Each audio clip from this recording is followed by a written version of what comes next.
recently taken. Some political parties have opposed them. You have a right to know the truth about why we have taken these decisions.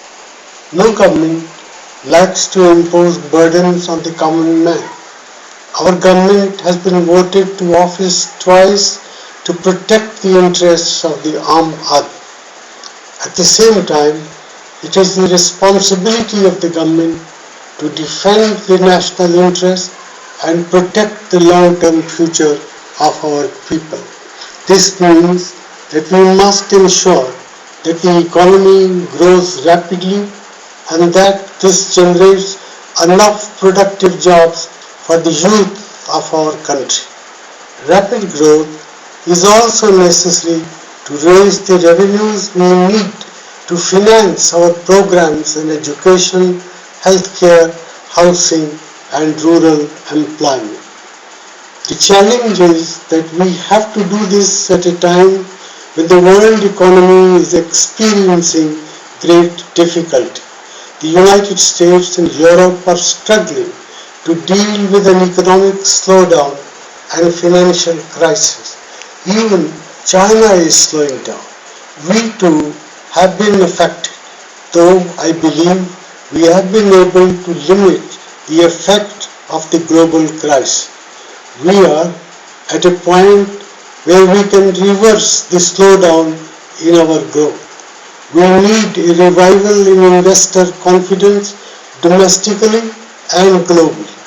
The decisions we have taken recently are necessary for this purpose. Let me begin with the rise in diesel prices and the cap on LPG cylinders.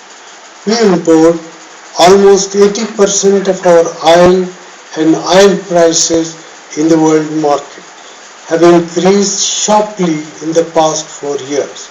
We did not pass on most of this price rise to you so that we could protect you from hardship to the maximum extent possible.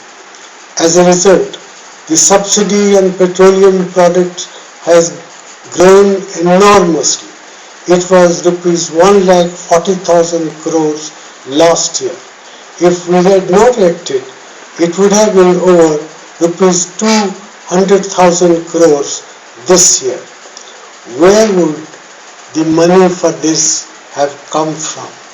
Money does not grow on trees.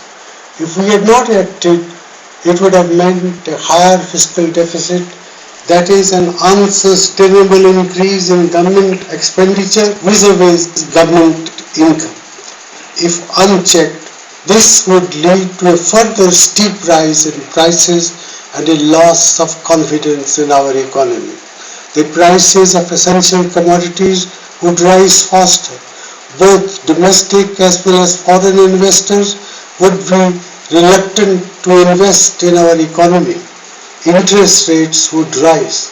Our companies would not be able to borrow abroad. Unemployment would increase. The last time we faced this problem was in 1991. Nobody was willing to lend us even small amounts of money then. We came out of that crisis by taking strong, resolute steps. You can see the positive results of those steps. We are not in that situation today, but we must act before people lose confidence in our economy. I know what happened in 1991, and I would be failing in my duty as Prime Minister of this great country if I did not take strong preventive action. The world is not kind to those who do not tackle their own problems. Many European countries are in this position today. They cannot pay their bills and are looking to others for help. They are having to cut wages and pensions to satisfy potential lenders. I am determined to see that India will not be pushed into that situation. But I can succeed only if I can persuade you to understand why we had to act.